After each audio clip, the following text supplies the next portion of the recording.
Hello Conquerors! Hello everyone! Isa pong pinagpalang araw ang nais ko pong ihatid sa bawat isa sa inyo na ngayon ay kasama po namin sa ating pong online worship service. Kaya po binabati ko po lahat ng nandito sa Pilipinas, sa mga probinsya, sa Metro Manila. Salamat po sa lingguhan na lagi niyo po kaming sinasamahan sa pagsamba natin sa ating pong Panginoon. Salamat po maging sa inyo po sa iba't ibang bansa.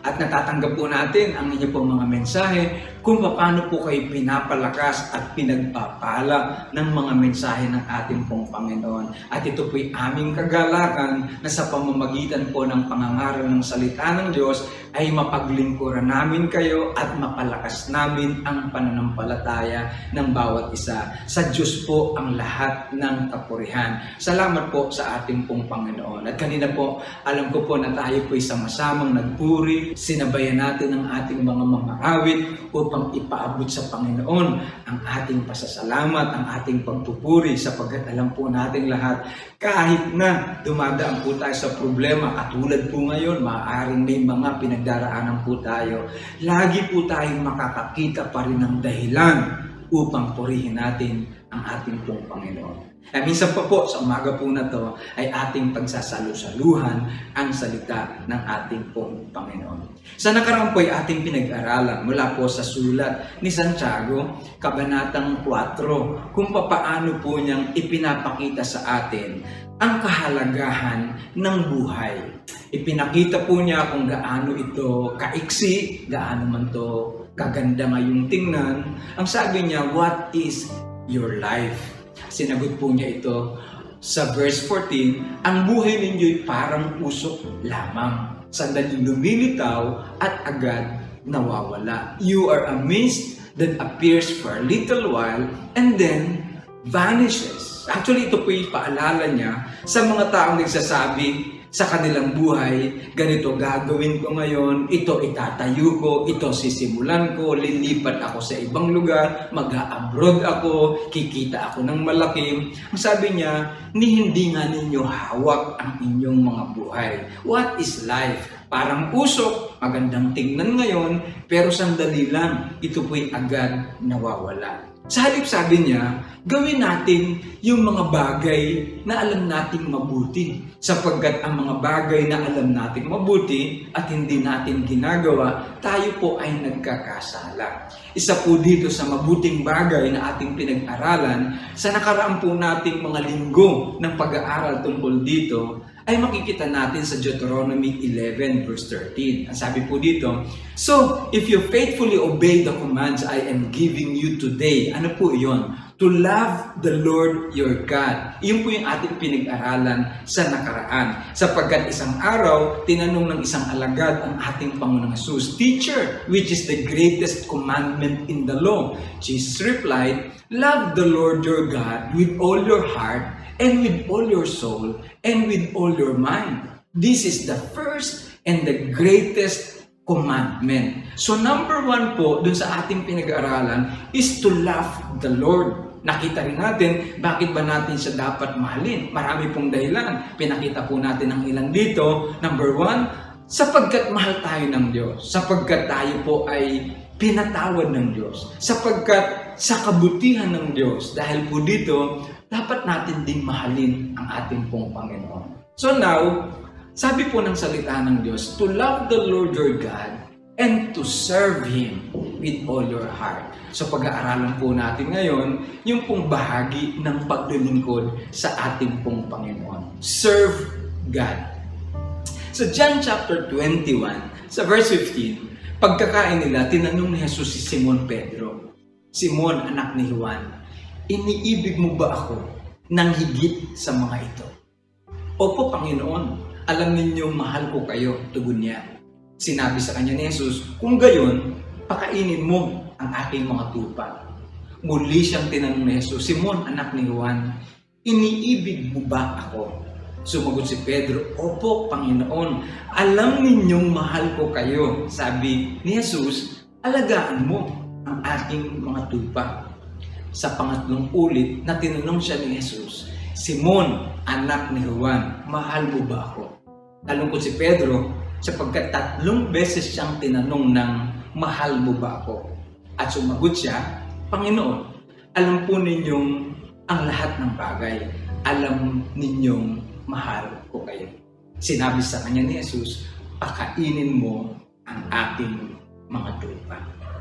So ang tanong ng ating Panginoon sa kanya ng paulit-ulit, iniibig mo ba ako ng higit sa mga ito? Ano po kayo mga ito na sinasabi ng Panginoon? Do you love me more than this? Si Pedro po kasi bumalik sa trabaho, bumalik sa paghahanap buhay, at maaaring sa oras po na yun ang tinatanong ng ating Panginoon, mahal mo ba ako ng higit sa mga bagay na ito? Opo, naniniwala po ako ng ating pong pagsisikap, ang ating paghahanap buhay, ito po'y mahalaga. Ito po ay mabuti. Madalas ko pong nababanggit na ito po'y mabuti at ito'y kalooban ng Diyos na tayo po'y mangarap, magsikap, magtiyaga at lahat na ay gawin po natin upang umangat ang buhay po na to. At maranasan nga natin na tayo po'y pinagpapala ng Diyos, ang ating mga mahal sa buhay ay mabigyan po natin ng maganda, magaan at maginhawang buhay.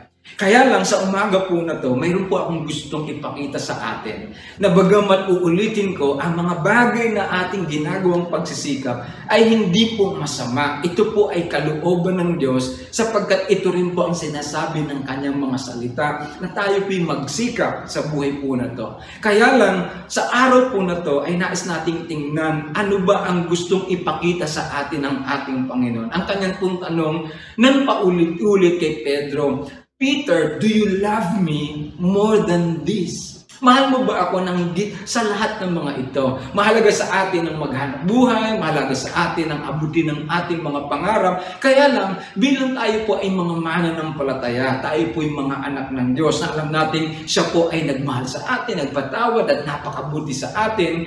Sa lahat po ng ito na ating ginagawa sa buhay po na to, nais nating maging matatag ang buhay na to, kaya marami po tayong ginagawa, nangangarap po tayo. Pero ang tanong po sa atin ng Panginoon, do you love me more than this? And every time nasasagot po si Pedro, opo Panginoon, mahal po kayo. Doon po sa sinasabi niyang, mahal po kayo. Doon po ulit tumuhugot ang ating Panginoon. Kung ganon, pakainin mo ang aking mga tupa. Kung ganoon, huwag mong pabayaan ang aking mga tupa. Na pwede po nating i-translate yung pagsasabi ng Panginoon, feed my lamb, feed my sheep, na sinasabi ng Panginoon ay, serve me.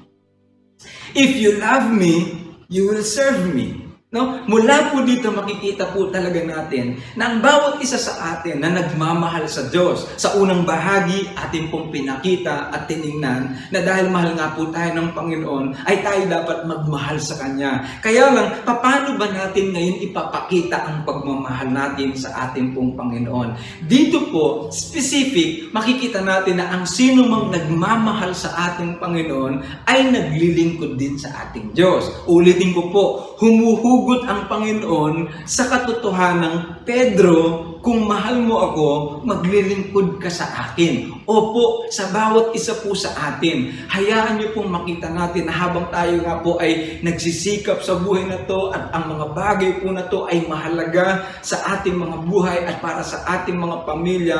Pero huwag po nating kakalimutan ang katotohanan na kung mahal natin ang ating Panginoon, mayroon po tayong panahon para maglingkod sa ating Diyos. Kung may panahon tayo na gawin ang iba't ibang mga bagay sa buhay natin, kung may panahon po tayo sa mga bagay na nakikita natin mahalaga para sa atin at para po sa ating mga pamilya, at dahil po dito, ginagamit natin ang buhay natin para dito, at ngayon sinasabi natin na mahal din natin ang ating Panginoon. Sabi ni Kristo, if you love me more than this, then you will serve me. Kasi po ang katotohanan, kaya po tayo maglilingkod sa ating Panginoon ay dapat dahil mahal natin ang ating Panginoon. Sapagkat ito po ang maliwanag. Kung ano ang mahal natin, iyon ang ating pinaglilingkuran. Kung mahalaga sa atin ang isang bagay, doon natin inilalagay ang ating sarili, doon natin ginagamit ang ating oras at ang ating panahon, doon tayo nagpapagod. Sapagkat sabi ng salita ng Diyos, kung ano daw po yung tinetreasure natin, ando dun din ang puso natin. Where your treasure is, there is your heart also. Kaya kung ano daw po yung ating tinitingnang kayamanan sa buhay po na to o pinapahalagan sa buhay na to, natural po, doon natin ilalagay ang ating puso. Dahil doon natin ilalagay ang ating puso, doon natin ilalagay ang ating efforts, pagpapagal, paghihirap, yung ating pong panahon. At sa umaga po na to, pinapakita sa atin ng Panginoon, doon sa puso na yan, na nandyan sa atin yung mga mahalagang bagay na ginagawa natin, ano pat andun nga ang ating panahon, gusto hanapin ng ating Panginoon na ang Panginoon po ba natin ay nandoon din sa kalagayan na mahal natin siya. The truth is, ang tanong nga niya sa atin, mahal mo ba ako ng higit sa mga bagay na ito? At sa bawat sa po sa atin, doon natin dapat makita na ang paglilingkod sa Panginoon ay sa dahilang mahal natin ang Panginoon. Ulitin po ang tanong ng Panginoon kay Pedro, Peter, do you love me? At sasagot si Pedro, opo Panginoon, alam niyo mahal ko kayo. Kung ganun, maglingkod ka sa akin. Opo, ang taong nagmamahal sa Panginoon ay handang maglingkod sa Diyos natin. Kung paano binibigay natin ang ating buhay sa mga bagay na kinikilala natin mahalaga sa atin, lalong dapat po ang ating Panginoon. So ulit mo pang tanong, do you love Jesus more than this? Mahal ba natin siya ng higit sa lahat ng mga bagay po na to? At maging ang tanong nga po nitong si Santiago, what is life? Alam niyo mga magulang at kapatid, nakita ko lang talaga yung pong tanong niya na ano ba ang buhay? It is just like a mist that appears for a little while and then vanishes. Ito pong pandemic po na to o COVID-19, ang lakas ng boses po ng COVID-19 para sabihin sa atin talaga o itanong sa atin, what is your life? Opo. Sa pamamagitan ng COVID-19, lalo nating narinig yung tanong po na yon, what is your life? At wala nga po talagang sinino itong COVID-19. Matalino, mangmang, mahirap, mayaman. Di po ba't nakakalungkot kahit po yung mga taong kinikilala natin o tinitingnan natin nga sa front lines, no? Yung mga frontliners po talaga natin, isa po dito ay yung ating mga doktor at mga gamot at marami na po sa kanila ang binawi ng COVID-19. So ulitin ko po, no? Masakit sa ating kalooban yung mga nakita nating sakit na naranasan ng mga pamilya, ng mga tao po na namatay dahil sa sakit po na to. And yet gusto ko pong sabihin, no? Nang may buong paggalang sa damdamin ng mga tao na ang COVID-19 ay malakas na nagsasabi sa atin, what is your life? At dahil po dito, bilang paalala sa atin ng ating Panginoon, sa mga bagay na pinapahalagahan natin, sa mga bagay na minamahal natin, tayo pong nagsasabing tayo mga anak ng Diyos, hindi ba't marapat lamang po talaga, nakasabay po nito ay ating dintingnan, ating timbangin, gaano ba natin kamahal ang ating Panginoon? Well, sabi niya, if you love me more than this, you will serve me. Opo mga magulang at kapatid, marahil sa buhay po nila Apostol Pedro, nung kasama nilang ating Panginoon, nakikita nilang gumagawa ng himala, nakikita nilang iba't ibang klase ng mga kamanghamanghang bagay na ginagawa ng ating Panginoon. Andun sila, excited silang maglingkod sa Diyos, andun sila para samahan ng ating Panginoon at kung saan-saan sila nakakarating, siguro proud sila na sila maging alagad ng ating Panginoon. Pero nagbago po ang lahat nung mamatay si Kristo at pagkatapos siya inilibing at pagkatapos ang mga kapatiran po o mga alagad ay nagkanya-kanya ng lugar. Pwede natin sabihin, sa panahon na maganda ang nangyayari sa ating mga buhay, masarap maglingkod sa Diyos. Sarap ipatutuo po ang mga bagay na ginagawa ng ating Panginoon.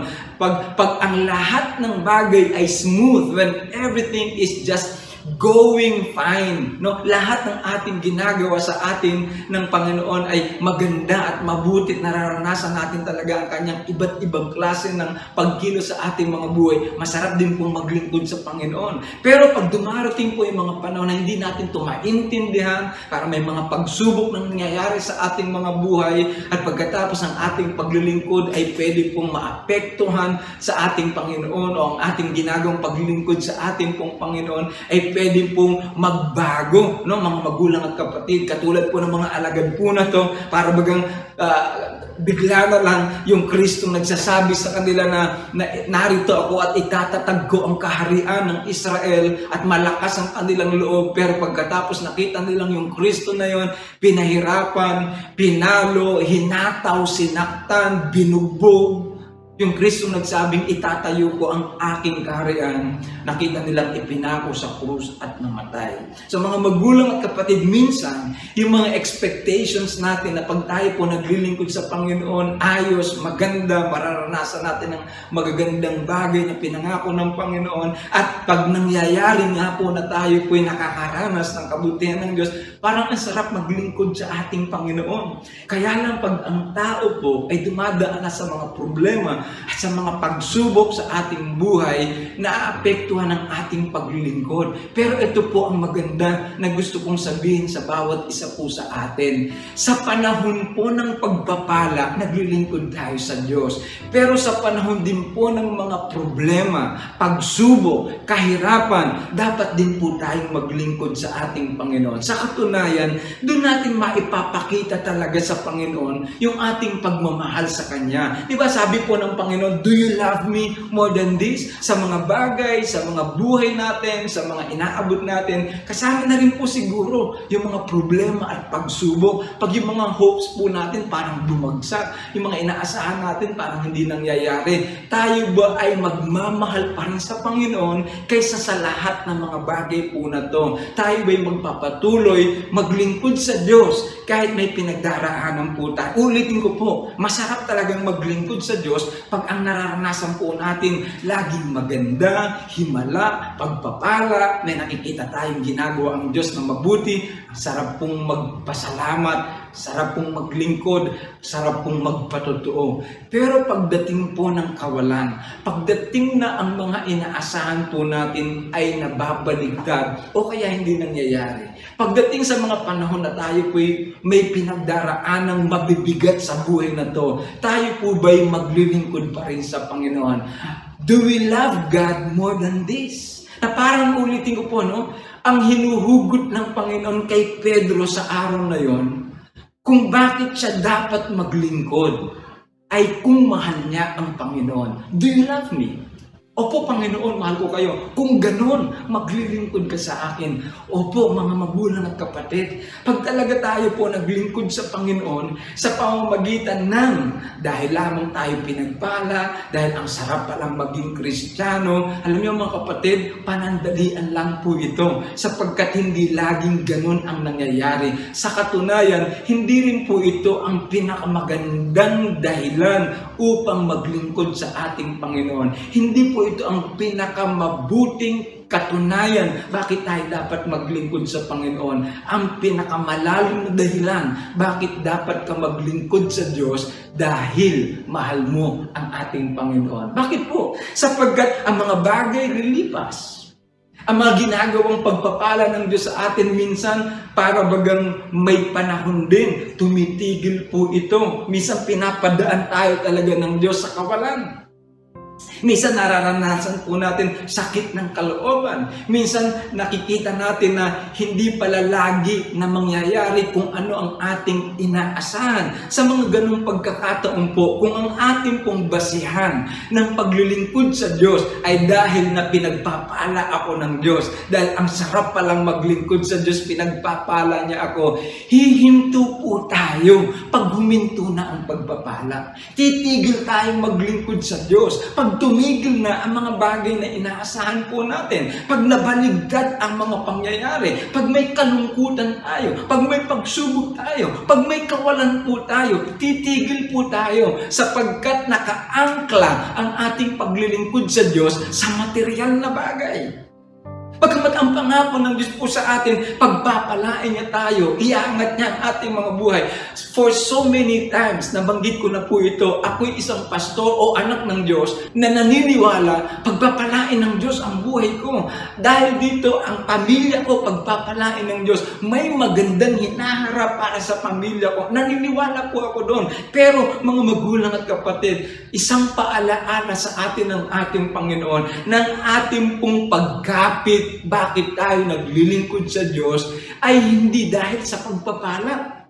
Kundi kaya po tayo naglilingkod sa Diyos ay dahil mahal natin ang ating pong Panginoon. Dahil po dyan, maubos ang material, titigil ang sweldo siguro, katulad ng nangyari po ngayong pandemic, mawawala ng trabaho, mawawala yung mga bagay na parang inaasahan natin.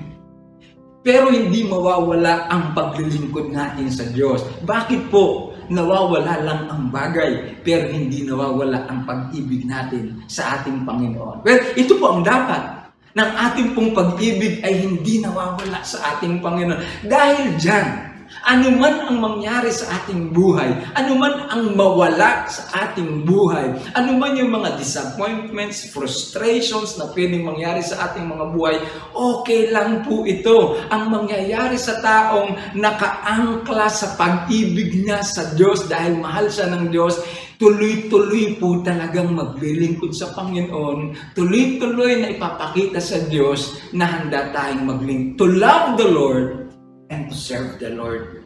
At dahil nga mahal natin ang ating Panginoon, maglilingkod tayo sa Diyos anuman ang mangyari sa ating pong buhay. Sabi po sa 1 Corinthians 15:58, therefore, my dear brothers and sisters, stand firm, let nothing move you. Always give yourselves fully to the work of the Lord, because you know that your labor is not in vain. Sa Tagalog, no? Kaya nga mga minamahal kong kapatid, magpakatatag kayo at huwag matitinag. Titigil muna po ako doon. Sabi niya, magpakatatag kayo at huwag matitinag. Ito pong salita po na to ay nagpapahiwatig sa atin na ang buhay mananampalataya ay hindi po lagi talagang puro na lang maganda, puro na lang talagang masaya, yung mga inaasahan natin, laging ganun ang nangyayari sa ating mga buhay. Hindi po. Yung salitang o yung mga katagang magpakatatag kayo at huwag kayong matitinag ay nagpapahiwatig po sa atin na dadaan talaga tayo sa problema. Nadaraan po talaga tayo sa pagsubok. May mga testings po ng ating pananampalataya. May darating po talaga sa atin na hindi natin inaasahan na nangyayari. At maaring sa araw nga po na to habang kayo nakikinig, minsan may mga tanong tayo, bakit ganun? Naglilingkod ako sa Diyos, bakit may mga ganitong nangyayari sa mga buhay ko? Kaya nga po ang paalala sa atin, Apostol Pablo, magpakatatag kayo at huwag matitinag. Na ang ibig sabihin, alam ng Diyos na ang paglilingkod sa Panginoon ay daraan po talaga sa apoy, daraan po talaga tayo sa pagsubok, daraan po talaga tayo sa mga problema, sa mga bagay na hindi natin minsan maintindihan. Pero hindi tayo dapat tumigil. Kaya ang paalala po sa atin, magpakatatag at huwag matitinag. So, dito po makikita agad natin na sinasabi sa atin ng Panginoon na ang paglilingkod po sa Kanya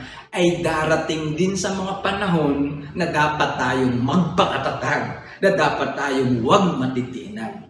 Pagkatapos po sinundan niya, maging masipag kayo sa paglilingkod sa Panginoon. Sabi po ng salita ng Diyos, maging masipag. Inuna muna po yung mga salitang magpakatatag kayo at huwag matinag, na ibig sabihin may pinagdadaanan, may pagsubok, may problema na minsan nakakapagod. Opo, dumarating po at ako'y aamin. Kahit po ako pastor, pag talaga dumarating po yung sunod-sunod na problema, sunod-sunod na pangangailangan, pagkatapos may iba't iba pang nangyayari sa ating mga buhay, hindi ayon sa inaasahan mong mangyayari sa mga naglilingkod sa Diyos o nakakakilala sa ating Panginoon, minsan po talaga nakakapagod. At syempre, pagpapagod po tayo, di ba ang natural po na tugon natin ay kung napapagod, edi magpahinga o kaya tumigil. At maaaring naramdaman na po natin yun. Napapagod na ako, nahihirapan na ako, nasasaktan lang ako pagkatapos kong maglingkod ng ganitong mga bagay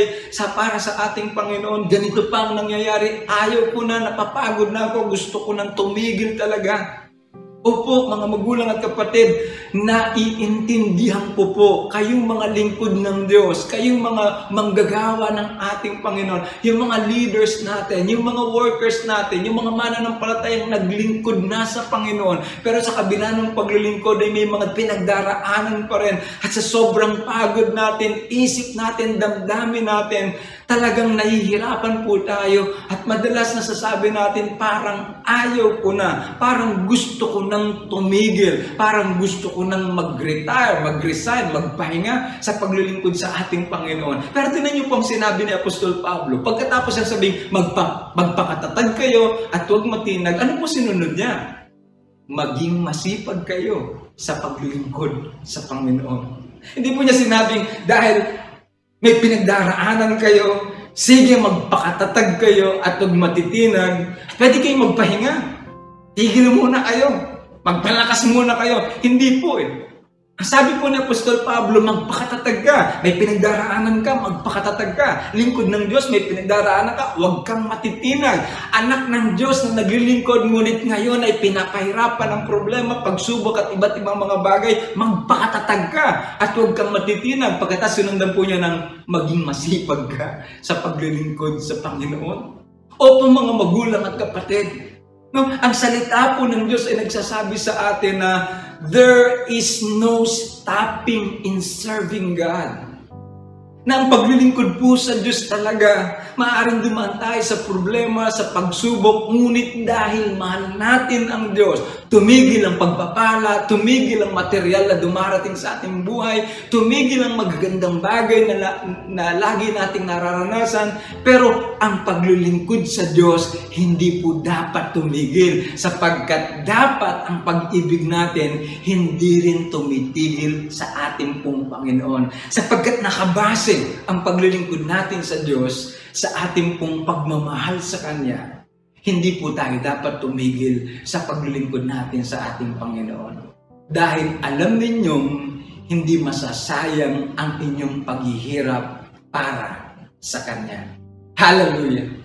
Sabi po ng salita ng Diyos, dahil alam ninyo na hindi masasayang ang inyong paghihirap para sa Kanya. Ito po mga magulang at kapatid, huwag niyo mamasamain ang sasabihin ko. Kaya dito po sa atin pinapakita ng Panginoon. Sabi niya, no, hindi masasayang ang inyong paghihirap para sa Kanya. Nabanggit ko po kanina na minsan yung ginagawa natin sa mundo na to, pag-abot sa pangarap, pagsisikap at lahat, hindi po ba maraming beses na naman talagang naranasan ng tao? Baka ikaw na nakikinig o nanonood ngayon, naranasan mo na pagkatapos mong ibigay ang buhay mo sa bagay na to, siguro trabaho, siguro negosyo, siguro pangarap, pagkatapos mong ibigay ang lahat, ibuhos ang lahat, kung material, siguro nakapangutang ka pa para lang i-invest sa ganitong bagay. Pero ilan na po yung narinig natin, ilan na po yung nabalitaan po natin na pagkatapos gawin ang lahat ng pagsisikap, lahat ginawa na, pagkatapos nawawalan ng kabuluhan. Ilan na po ba yung negosyong biglang bumagsak? Ilan na po ba yung taong tinakbuhan ng partner niya?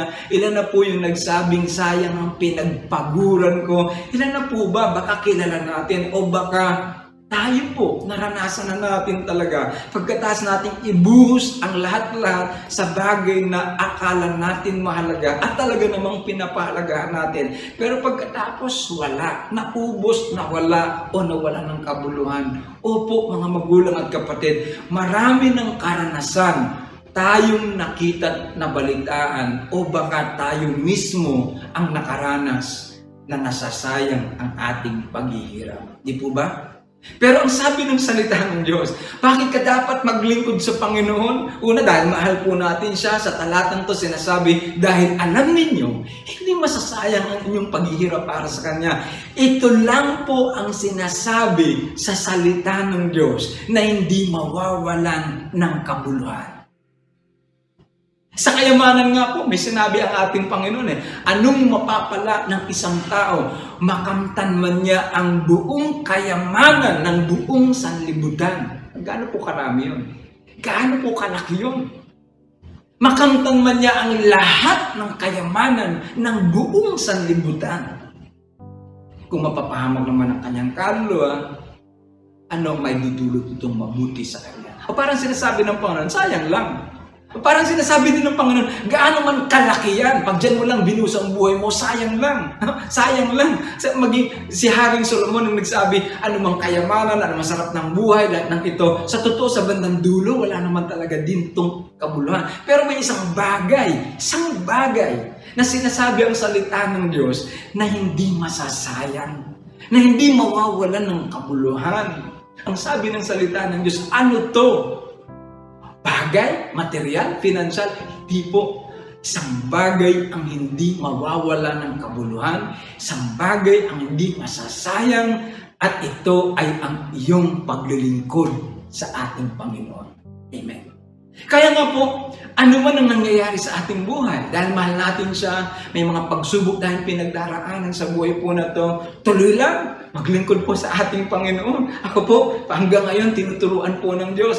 31 years, ako pong pastor na ngayon. Pero sa maraming beses pong mga episodes ng buhay, no, sa paglilingkod sa Panginoon, maraming beses dumarating na natetest, nasusubok po ang paglilingkod sa Panginoon. Tutuloy ba? Magpapatuloy pa ba sa paglilingkod sa ating Panginoon? Marami pong beses, aamin ang mga pastor. Maraming beses dumadating po sa buhay po namin na kami din nasusubok sa paglilingkod po sa Diyos. Pero bawat isa po sa atin, katulad ngayon ng sinasabi ng salita ng Diyos, magpakatatag ka lang, kapatid. Huwag kang matitinan. Ano man ang pinagdaraanan mo, dahil mahal natin ang Panginoon, lalo pa tayong maglingkod sa Diyos. Maging masipag pa tayo sa paglilingkod sa Diyos. Bakit po? Sapagkat alam nating hindi daw masasayang ang ating paglilingkod, ang ating paghihirap para po sa ating Panginoon. Hindi po nakabase sa ating pong mga damdamin, sa mga nangyayari sa ating mga buhay. Sabi nga po ni Joyce Meyer, isa pong lingkod din ng Diyos, do you serve God or do you serve your feelings? Believe the Word of God over and above your feelings. Sapagkat nagbabago nga po damdamin.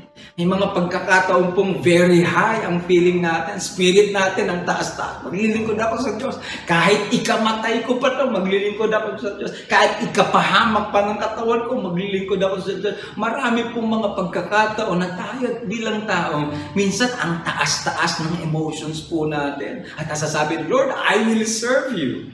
Sapagkat mahal kita pa, maglilingkod ako sa iyo. Masarap kasi nararamdaman natin, masaya kasi tayo. Pero pagkatapos, pag tayo pinakakaramdam ng mga downs ng buhay po natin, ano po ang dapat nating gawin?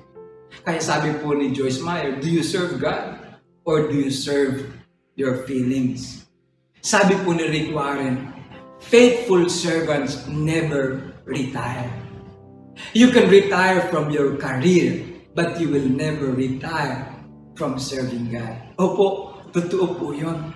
No? Sabi po dito, yung paglilingkod sa Diyos, hindi ito katulad ng trabaho lang, ng profession natin, ng career po natin, na pwede tayong mag-retire o mag-resign po dito o tapos na ang paglilingkod ko dito sa trabaho po na to. Sabi dito, you will never retire from serving God. Opo, mga magulang at kapatid, ang paglilingkod sa Diyos ay hindi isang bagay na ayaw ko na to, iba naman ang gusto ko. Hindi po ito isang bagay na hawak natin pagkatapos bibitawan na lang natin. Pag nahihirapan tayo, pag nasasaktan tayo, pag namumroblema po tayo, at pwede na agad natin sabihin, ayaw ko na, tama na, titigil na ako, magre-resign ako, magre-retire na ako. Hindi po. Ang paglilingkod daw sa Panginoon, faithful servants never retire. Ang faithful servants ba ay hindi dumadaan sa mga problema at pagsubok? Dumadaan din po. Pero if you are a faithful servant, sabi po ni Rick Warren,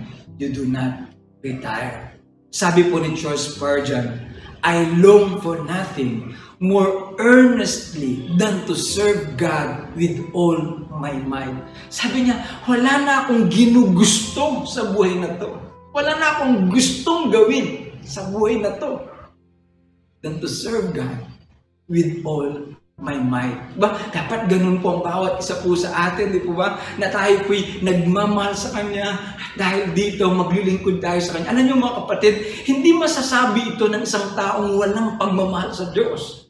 Hindi po ito masasabi ng isang taong kulang o salat sa pagmamahal sa Panginoon. Sapagkat kung mahal mo talaga Panginoon, masasabi po natin din ang sinabi ng mga lingkod na, I long for nothing more earnestly than to serve God with all my might. Kaya po alam niyo mga magulang at kapatid, nabanggit po natin no, na tayo po yung mga nangangarap, nagsisikap, binibigay natin ang buhay natin sa lahat ng ito upang maabot natin ang ating mga pangarap po natin. Pero bilang anak ng Diyos, pinapaalalahanan po tayo ng ating Panginoon na mahalin natin siya ng higit sa lahat po na ito. Tapos ko pong sabihin sa bawat isa, if your love and service for God do not exceed the way you love other things and your willingness to sacrifice for the sake of these things, think twice.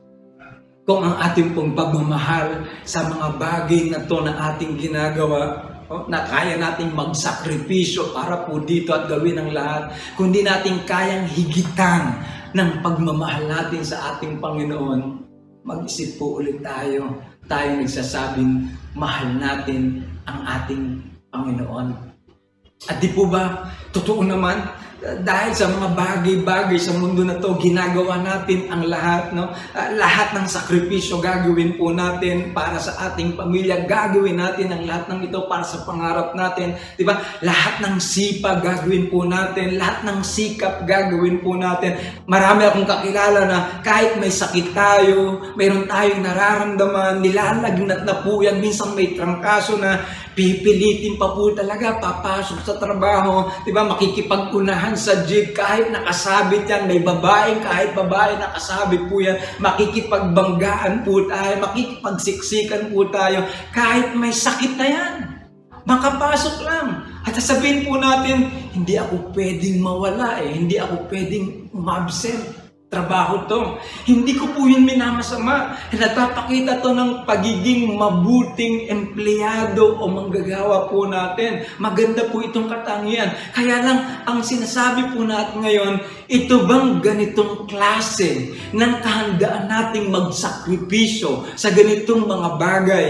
Kaya din bang gawin natin sa ating Panginoon? Sa katunayan, ang tanong nga sa atin, kung hindi mo kayang higitan ang ginagawa mong pagmamahal at kahandaang magsakripisyo para sa mga bagay na to kaysa sa ating Panginoon, think twice. Ang sarap pong isipin, no? Na tayo man sa paglilingkod naman sa Panginoon. Tapos na yung ating pinag-usapan sa trabaho, sa hanapbuhay, sa pag-aaral, na kahit may sakit, sige lang, baliktarin po natin naman ngayon. No? Ang sarap isipin na sa paglilingkod natin sa ating Panginoon, hindi maganda pakiramdam mo, sabihin na po natin talaga may pinagdaraanan tayo at maging sa physical parang nahihirapan tayo, pero sasabihin natin, hindi pwede, hindi ako pwedeng huminto sa paglilingkod sa Diyos, hindi ako pwedeng mawala, gawain ito ng Diyos. Hindi ako pwedeng umabsent. Kailangan kong makarating sa paglilingkod sa Diyos. Ang sarap isipin na yung nagagawa natin sa mga bagay sa mundo na to ay kaya din nating gawin para sa ating Panginoon. Hindi ako pwedeng mawala. Hindi ako pwedeng lumiban. Hindi ako pwedeng umabsent. Hindi ako pwedeng tumigil. Kahit may nararamdaman ako, maglilingkod ako sa Panginoon. Amen? Sarap pong isipin na mayroon ganung mga mananampalataya na anuman ang mangyari sa kanyang buhay, tuloy-tuloy lang, maglilingkod lang sa ating Panginoon, magpapasalamat lang sa Diyos at tuloy-tuloy na ibibigay ang buhay niya para sa ating Panginoon. 1 Samuel chapter 12 verse 24, subalit matakot kayo kay Yahweh, manatili kayong tapat sa Kanya. Ang ibig po sabihin niya, kahit anong mangyari, manatili kayong tapat sa Kanya. Paglingkuran ninyo siya ng buong puso at lagi ninyong alalahanin ang mga kabutihang ginawa niya sa inyo. Di po ba pinag-aralan natin sa nakaraan, ba't natin siya dapat mahalin?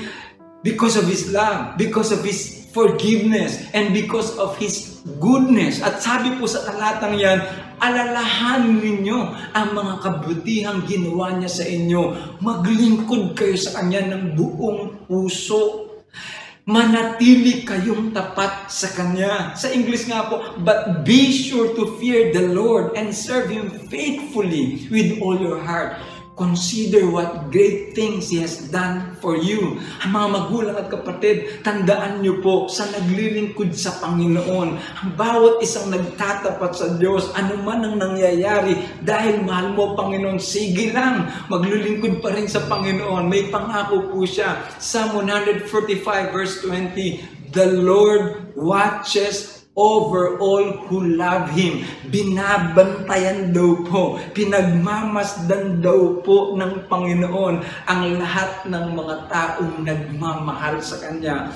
Po mga magulang at kapatid, yung pong kanyang mga paningin daw ay hindi niya inaalis sa mga taong nagmamahal sa Kanya. At dahil nga nagmamahal sa Kanya, tuloy-tuloy naglilingkod po sa Panginoon kahit na may mga nangyayari sa ating mga buhay, hindi natin maintindihan.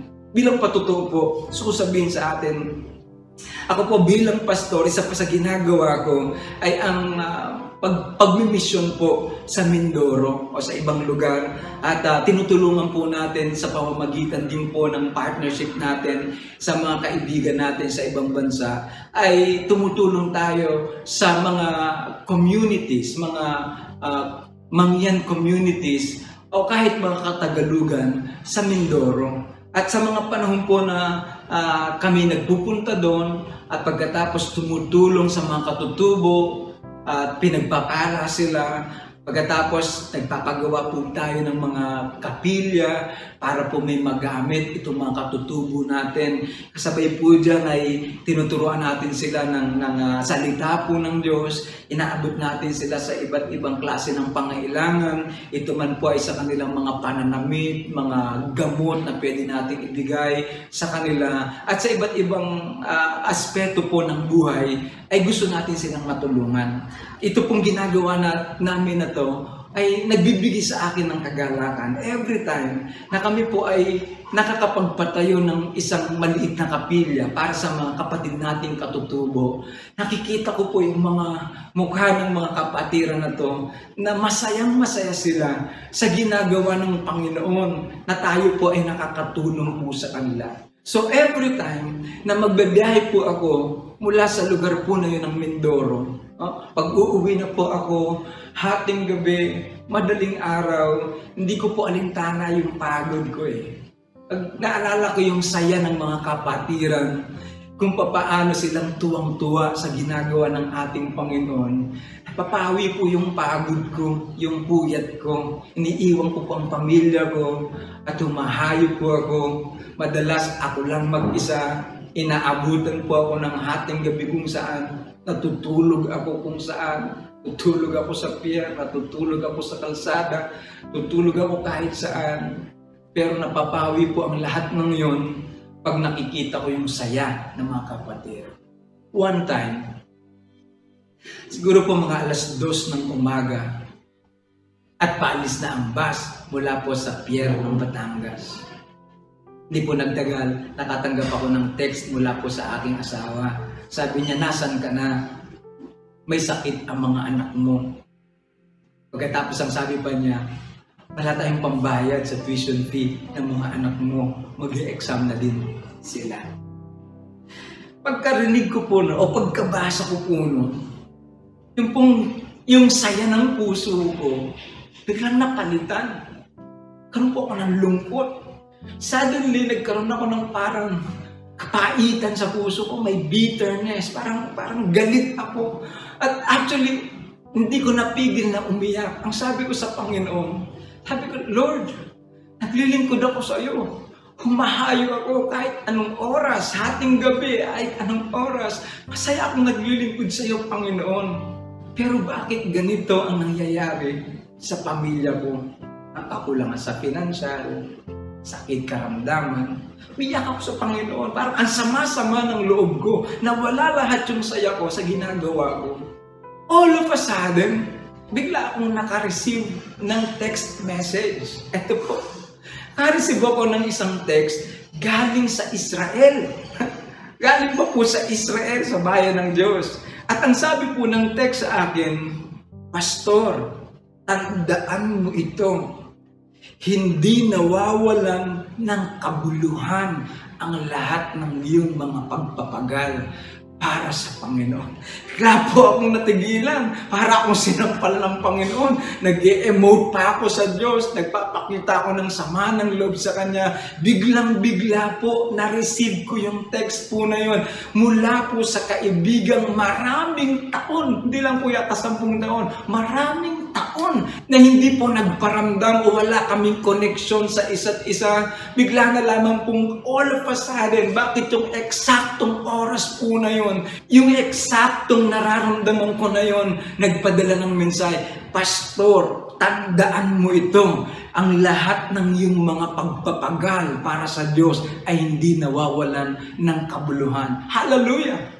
Salamat po sa Panginoon, sapagkat pinakita lang ng Panginoon sa akin, alam niya nangyayari sa akin. Alam niya ang pinagdadaanan ko. Pinakita sa akin ng Panginoon ng oras po na yon na nakikita niya ang lahat. The Lord watches over all who love Him. Pinagmamasdan ako ng Panginoon. Alam ng Panginoon ang ginagawa natin. Alam ng Panginoon ang nangyayari sa buhay natin at sa mga mahal natin. At mahalaga ang lahat ng bagay na may kinalaman sa atin, sa ating Panginoon. Opo mga magulang at kapatid, tayong nagmamahal sa Kanya at dahil dito naglilingkod sa Kanya, anuman ang nangyayari, tuloy lang sa paglilingkod sa ating Panginoon. Lahat po tayo ay pinagmamasdan ng Diyos, pinanunood ng Panginoon, binabantayan ng ating Panginoon. Lahat tayong mga anak niya na nagmamahal sa Kanya at tuloy-tuloy na naglilingkod sa Panginoon. Opo, nung oras na yon, para akong biglang binuhusan ng malamig na tubig. At sabi ko, Lord, patawad po, Panginoon. Alam kong hindi mo ako pababayaan. Patawarin mo po ako. Parang ang Panginoon ang nangusap sa akin from Israel, na hindi nawawalan ng kabuluhan ang lahat ng ating mga pagpapagal. Opo, Romans 8:28, alam natin sa lahat ng bagay ay gumagawa ang Diyos para sa ikabubuti ng mga nagmamahal sa Kanya. Dalas po itong talata po na to na misquote po natin. Ang dalas natin talaga banggitin, all things work together for good. At humihinto po tayo doon. Sikat na sikat tong talata po na to na lagi nating kino-quote. All things work together for good. Tapos titigil na po tayo doon. Na lahat ng bagay ay gumagawang nagkakalakip-lakip sa atin. Hindi po mga magulang at kapatid. Actually, hindi po ito dapat at hindi ito pwedeng angkinin ng lahat ng Kristiyano. Opo. Hindi ito pwedeng angkinin ng lahat ng Kristiyano. Mayroon lang pong pinatutungkulan na klase ng mga tao ang talatang ito. Ulitin ko po, alam natin sa lahat ng bagay ay gumagawa ang Diyos para sa ikabubuti ng mga nagmamahal sa Kanya. All things work together for good to those who love God. Opo mga magulang at kapatid, yung mga bagay na gumagawa nagkakalakip-lakip sa ikabubuti ay nangyayari po yun sa mga taong naglilingkod sa Diyos. Ulitin po yan, hindi sa mga taong hindi nagmamahal sa Diyos. Dahil sa ating pagmamahal sa Kanya, makakaasa po kayo, anuman ang mangyari sa iyo, anuman ang nangyayari sa iyo, may pangako ang Diyos, lahat ng bagay na yan, aayusin ng ating Panginoon para sa ikabubuti mo dahil nagmamahal ka sa ating Panginoon. Opo kapatid, magpakalakas ka sa umaga na to. Ikaw na nagmamahal sa Diyos at naglilingkod sa Diyos. Ano man ang nangyayari sa buhay mo ngayon, ano man ang pinagdadaanan mo ngayon, tuloy-tuloy ka lang maglingkod sa Diyos. Yung mga bagay na parang hindi mo maintindihan ngayon, mga bagay na hindi mo kayang i-explain sa buhay mo, bakit nagmamahal ka at naglilingkod ka, and yet nangyayari sa iyo ang mga nangyayari ngayon sa buhay mo na parang hindi naman yata maganda, pwede mong angkinin ang sinasabi ng pangako ng salita ng Diyos. Alam natin na sa lahat ng bagay, gumagawa ang Diyos para sa ikabubuti ng mga nagmamahal sa Kanya. At yung nangyari po sa akin, o mga ilang nangyari sa akin na akala ko nun masakit na, akala ko nun mabigat na, pero sa totoo lang po, may iba pang mga kapatiran tayo o lingkod ng Diyos, mananampalataya, na mas matindi pa nga ang nangyari po sa kanila. Pero hindi tumigil ng maglingkod sa Panginoon. Hindi huminto na magpagamit sa ating Panginoon sapagkat mahal ang Diyos. Ang nagmamahal talaga sa Diyos, ano man ang mangyari sa iyo, ano man ang maranasan mo, hindi ka kayang pahintuin ng anumang klase ng pagsubok. Kahit pansamantala sa kasalukuyan, hindi natin to naiintindihan. Hindi natin maunawaan, pero magtatagumpay pa rin o mananaig pa rin. Lord, you are the love of my life. You are my everything. Where will I go? Kanino pa ako pupunta kung aalis ako sa iyo? Deuteronomy 7:9. Know therefore that the Lord your God is God. He is the faithful God, keeping His covenant of love to 1,000 generations of those who love Him and keep His commandments. Wow, ang ganda po, no? Kaya't pakatatandaan ninyong si Yahweh na inyong Diyos ay Diyos. At siya ay Diyos na hindi marunong sumira sa pangako. Purihin ang Diyos. Siya ay Diyos na hindi marunong sumira sa pangako. Tapat siya sa lahat ng umiibig sa Kanya. Kanino po? Tapat siya sa lahat ng umiibig sa Kanya. At sumusunod sa Kanyang mga tuntunin. Ipinadarama niya ang Kanyang pagmamahal hanggang sa 1,000 saling lahi. Wow! Hindi lang ako ang pagpapalain ng Diyos ng Kanyang katapatan. Hindi lang ako ang ipadarama niya ang Kanyang pagmamahal, kundi sa aking mga anak, sa aking mga apo, sa aking mga inapo. Ano po sabi diyan? Hanggang sa 1,000 saling lahi, ipapadama ng Diyos ang Kanyang katapatan, Kanyang pagmamahal sa mga taong tapat na umiibig sa Kanya. At dahil tapat na umiibig sa Diyos, tapat din na maglilingkod sa Panginoon. Opo, loving God and serving God. Kung mahal po natin siya, patuloy tayong maglilingkod sa ating pong Panginoon. Tayo ba'y manalangin? Maraming pong salamat, Panginoon, sa iyong dakilang pagmamahal. Salamat po sa iyong pangakong katapatan. Salamat po sapagkat kahit sa mga pagkakataon na hindi namin maunawaan kung ano ang nangyayari sa aming mga buhay, pwede namin asahan ang katapatan mo at ang iyong pagmamahal. Panginoon, tulungan mo po kami. Sino man sa amin ngayon sa umaga na ito, na may mga pinagdaraanan, kabigatan, pagsubok, na minsan nagiging daan upang kami panghinaan ng loob, pa kami huminto ng paglilingkod sa iyo. Tulungan mo po ang bawat isa. Muli mo pong sariwain sa amin ng iyong pagmamahal.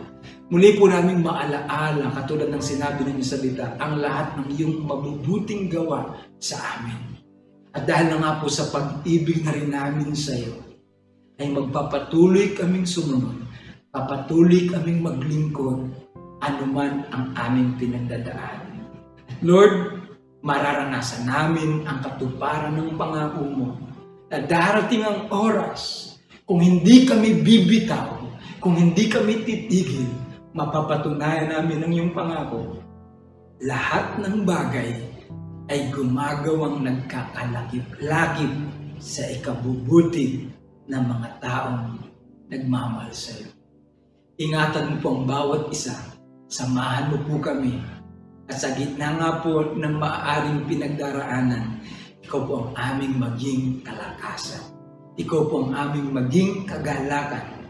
At darating po ang oras, ang araw, ang sandali, makikita namin ang walang kapantay mong katapatan at kabutihan. Sapagkat ang aming pong panghahawakan, pinagmamasdan mo ang mga taong nagmamahal sa iyo.